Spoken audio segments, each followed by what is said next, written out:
तो तेलंगाना की पूर्व राज्यपाल तमिलिसाई सुंदरराजन आज एक बार फिर बीजेपी में शामिल हो गई हैं। आपको बता दें कि उन्होंने सोमवार सुबह ही तेलंगाना और पुडुचेरी से राज्यपाल के पद से इस्तीफा दे दिया था। बीजेपी में शामिल होने के बाद तमिलिसाई ने कहा कि राजनीति में मेरी वापसी कोई जुआ नहीं है, मैं लोगों की सेवा करना चाहती हूं और नरेंद्र मोदी को दोबारा से प्रधानमंत्री बनने में उनकी मदद करना चाहती हूं। मेरी वापसी का मतलब ये बिल्कुल नहीं है कि तमिलनाडु बीजेपी के उम्मीदवारों में कमी है। उन्होंने आगे कहा कि मैं पार्टी की ताकत को बढ़ाऊंगी, मैं तमिलनाडु की एक सीट से लोकसभा चुनाव 2024 का लड़ूंगी और मैंने तेलंगाना सरकार को कमजोर नहीं किया है, बल्कि ये तेलंगाना सरकार है जिसने मुझे कमजोर किया था, क्योंकि मेरे लिए किसी प्रोटोकॉल को फॉलो नहीं किया गया था। मैं एक राजनीतिक राज्यपाल नहीं थी, बल्कि एक व्यवहारिक राज्यपाल थी। मैंने संवैधानिक प्रतिरक्षा का दुरुपयोग नहीं किया है।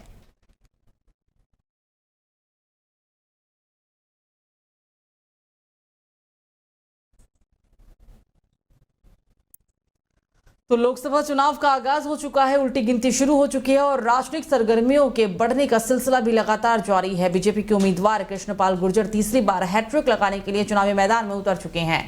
चुनावी सरगर्मियों को लेकर ही अब पूर्व केंद्रीय राज्य मंत्री कृष्णपाल गुर्जर हरियाणा के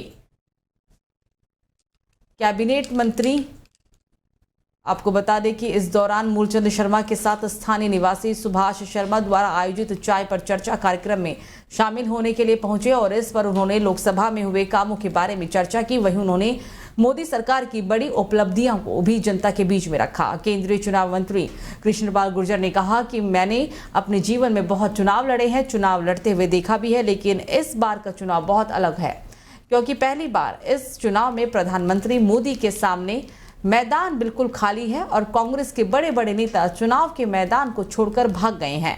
आगे गुर्जर ने कहा कि उन्हें टिकट मिलने के बाद जनता का जो प्यार मिल रहा है उससे उन्हें जीत की गारंटी पहले ही मिल चुकी है।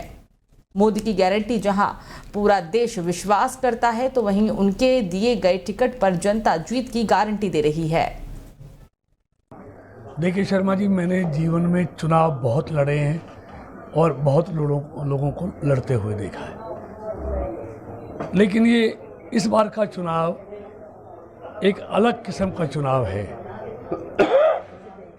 पहली बार देख रहा हूं कि नरेंद्र मोदी जी के सामने मैदान खाली है। ठीक है।